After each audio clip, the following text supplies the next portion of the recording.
Bine v-am găsit, dragii mei, din Zodia Pești, oriunde v-ați afla. Azi voi face o lectură generală pentru ce mai rămas din luna lui septembrie, așa că dacă aveți soare, lună, Venus sau ascendentul în Zodia Pești, atunci această lectură este de asemenea și pentru voi.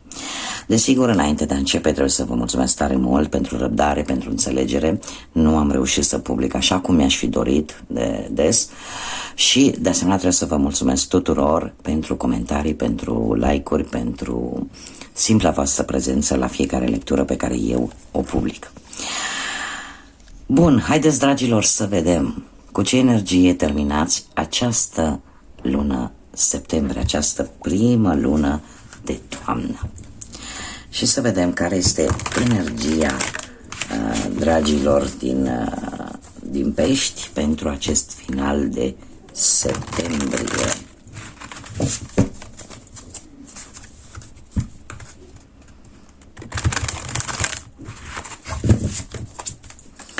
Să vedem.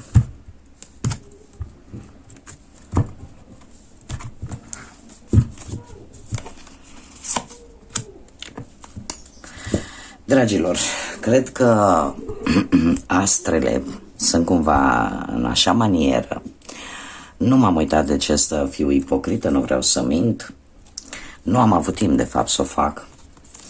Dar cărțile îmi spun că pentru foarte multe zodii, această ultimă perioadă din septembrie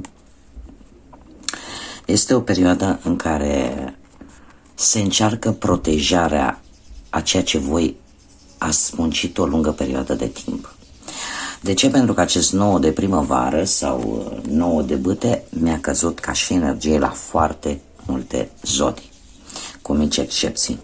Această carte în general îmi vorbește de a te proteja, a proteja ce e al tău, a proteja munca pe care tu ai depus-o vis-a-vis de un plan, de un proiect sau de o relație. De asemenea, acest 9 de bâte îmi vorbește foarte mult de a rezolva ceva, ești pe punctul de a rezolva ceva și cumva apare o provocare, o nouă provocare, apare un mic obstacol. Care este esența acestei cărți? Aceea de a nu te lăsa, aceea de a merge înainte, mai ales dacă știi exact care ar fi rezultatul contra sau care ar fi pro pentru tine, a merge înainte și a fi determinată. Pentru că dacă vei renunța acum, riști să pierzi, dar dacă vei fi consecvent, vei avea curaj și nu te vei lăsa, atunci rezultatele bune nu vor întârzia să apară. Haideți să vedem ce ne spune și tarotul. Ce mesaje, ce energii, ce sfaturi vin pentru dragii mei din Pești în acest final de luna septembrie.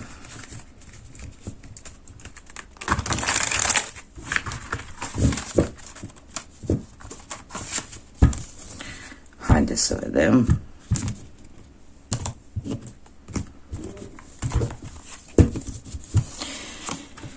Și avem un rege de bâte,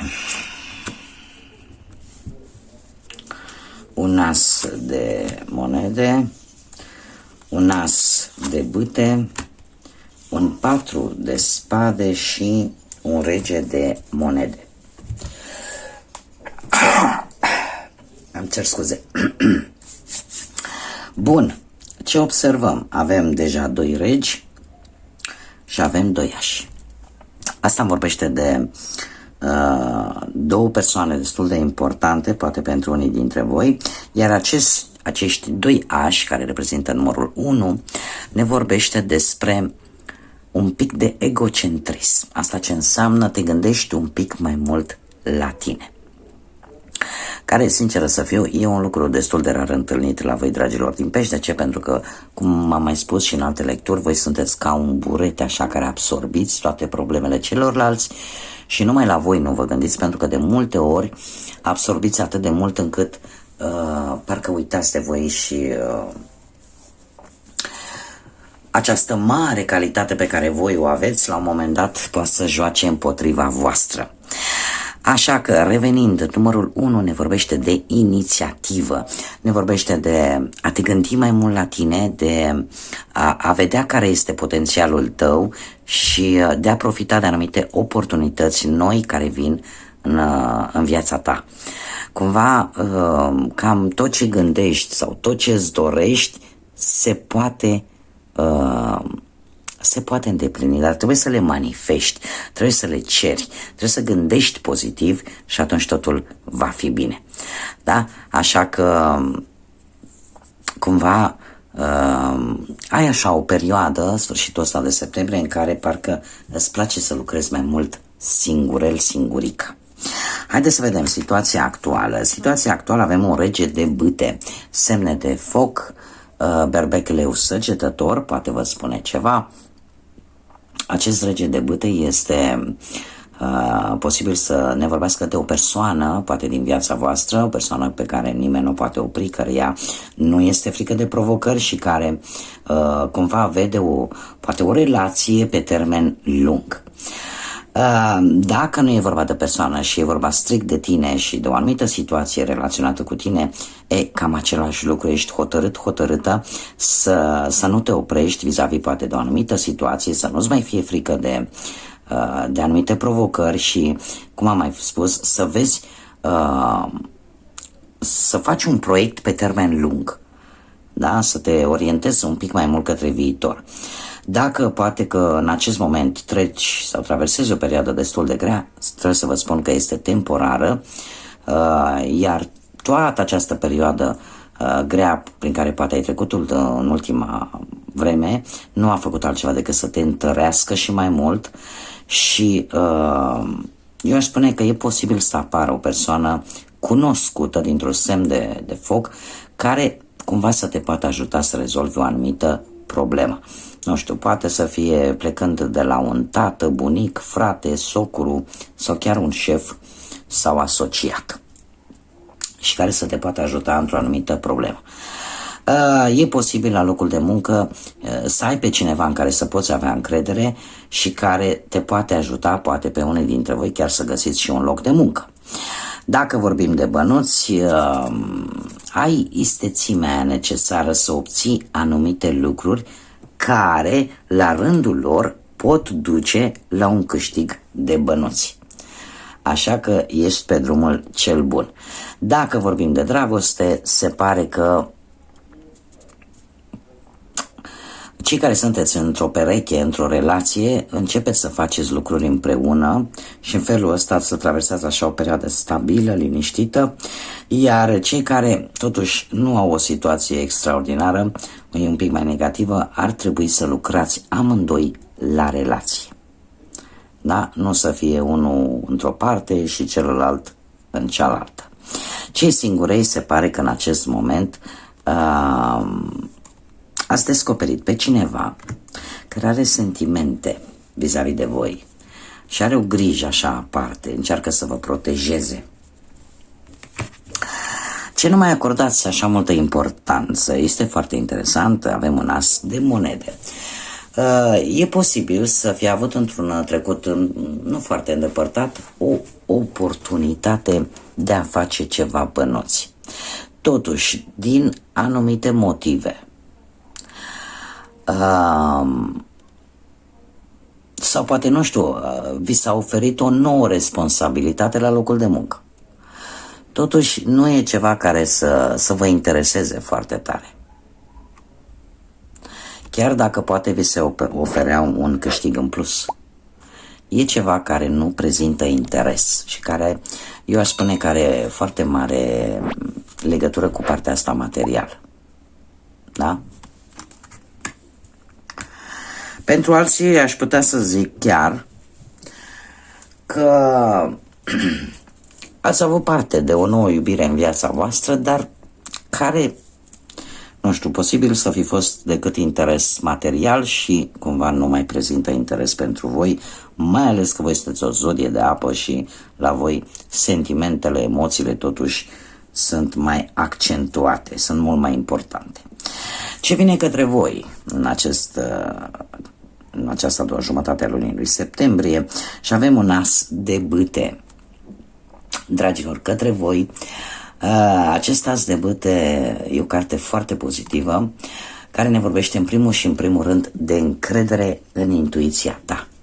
Se pare că ești dispus să treci la acțiune, e un moment cheie din viața ta.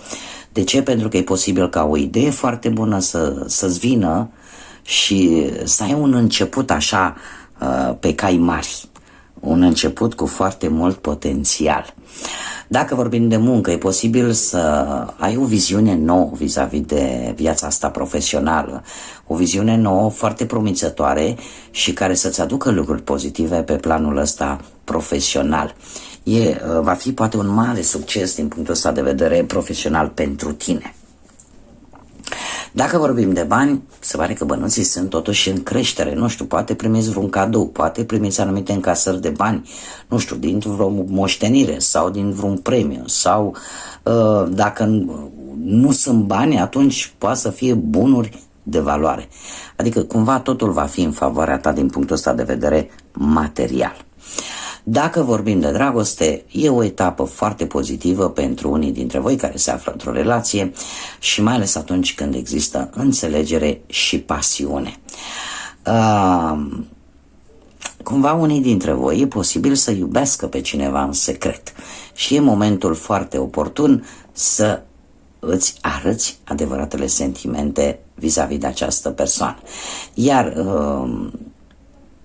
pentru cei care sunt singurei, cum de asemenea și apare posibilitatea apariției unei iubiri în care atracția fizică va fi foarte intensă. De ce anume trebuie să țineți voi cont în această perioadă? Și avem un rege de data aceasta de monede. Un rege de monede care ne spune în felul următor: oricineva dintr-o zodie de pământ, Taur, Fecioară sau Capricorn, este cineva care este foarte sigur pe el, care are o ambiție de fier și care în general încearcă să-i ghideze pe ceilalți și care dispune de parte materială, nu duce lipsă de bani, are o stabilitate economică destul de bună și care cumva posibil să te ajute sau să vrea să te ajute, cum am mai spus, într-o problemă economică. De ce? Pentru că e o persoană care cumva are această capacitate de a vedea șansele și de se adaptează foarte ușor la anumite situații sau la anumite persoane. Dacă nu vorbim de o persoană și vorbim strict de voi, atunci se pare că vă recăpătați acea încredere în voi, încercați să, vă redescoperiți acea putere pe care o aveți în voi și în felul ăsta vă stabilizați din punct de vedere economic. Da? Cumva veți încheia într-un mod foarte fericit o anumită problemă pe partea asta financiară. Dacă și de lucrul ăsta va trebui să țineți cont, da, că puterea stă la voi și că aveți această capacitate. De ce ar mai trebui să țineți cont? Că poate la locul de muncă cineva vă poate ajuta să obțineți un anumit beneficiu sau poate un job, de ce nu? Dacă vorbim de dragoste, ar trebui, în cazul în care există anumite probleme în relație, să fiți cinstiți, să fiți onești și în felul ăsta să rezolvați această problemă pe care o puteți avea, mai ales dacă problemele actuale din relație sunt relaționate cu bani. Da? Poate lipsa banilor face ca relația voastră să înceapă să aibă suișuri și coborâșuri și în felul ăsta să vă afecteze relația. Dar trebuie să dacă există ambiție, dacă există înțelegere, lucrurile astea pot trece. Problemele astea financiare puteți trece peste ele. În general sunt probleme care sunt trecătoare. Fiecare dintre noi la un moment dat în viață ducem lipsă de bănuți sau traversăm perioade mai grele, dar ar trebui să nu permitem ca aceste situații negative financiare să ne afecteze relația, mai ales dacă relația are o structură sănătoasă. Da? Acum, pentru cei singurei, de asemenea trebuie să țineți cont că trebuie să fiți voi înșivă, chiar dacă poate restul lumii nu vă acceptă așa cum sunteți voi, pentru că poate apărea cineva cu o situație materială destul de bună și trebuie să fii tu, așa cum ești tu original, și să nu te iei după ce spune X și Y și în felul ăsta să pari ceea ce nu ești. Ce este necesar să știi? Avem un 4 de spade. Este necesar să știi că sunt momente în care e posibil să te simți un pic secat de energie și ar trebui să-ți faci timp, nu știu, să te odihnești mai mult sau să te recuperezi, da? Când te simți foarte obosit. Unii dintre voi se pot gândi, desigur, dacă își permit lucrul acesta, să plece într-o mini-vacanță, așa, un weekend, mai ales dacă n-au avut parte în timpul verii, și să vă luați așa o mică vacanță pentru a vă odihni, pentru a vă recăpăta acea energie pierdută. Cum de asemenea este un demn și este necesar să știi că trebuie să ai răbdare vis-a-vis de anumite situații și să nu forțezi lucrurile foarte mult, mai ales pe plan profesional. E posibil la un moment dat să apară un mic blocaj financiar care nu va dura și niște bani extra vor veni așa ca o soluție salvatoare, niște bani care probabil că nu au legătură cu munca pe care voi o prestați, niște bani cumva veniți din exterior. Ce ar mai fi de spus? Cu acest 4 de spade, este necesar să știi că de multe ori, mai ales pentru relații, pentru viața asta amoroasă, atunci când apar probleme de bani și perechea nu știe de aceste probleme, nu te poate ajuta, nu te poate sprijini, nu poate să înțeleagă de fapt, poate de ce te comporți într-un anumit fel. Și atunci, această carte, în mod special, vine cu acest îndemn de a vorbi cu perechea ta, de a ști ceea ce te frământă, ceea ce ai și în felul ăsta de a te putea ajuta sau de a găsi o soluție împreună la orice problemă care poate apărea în relație. Cei singurei, de asemenea, se pare că unii dintre voi nu sunteți chiar în cele mai bune condiții de a începe o nouă relație, ceva acolo mai trebuie vindecat sau mai aveți nevoie de puțin timp să vă vindecați, poate după ultima relație pe care unii dintre voi ați avut-o și care n-a funcționat. Haideți să vedem ce mesaj mai am pentru voi, dragilor din pești, pentru acest sfârșit de septembrie. Și avem numărul 36, care ne dă un număr 9. Ce să vă spun, este un număr spiritual.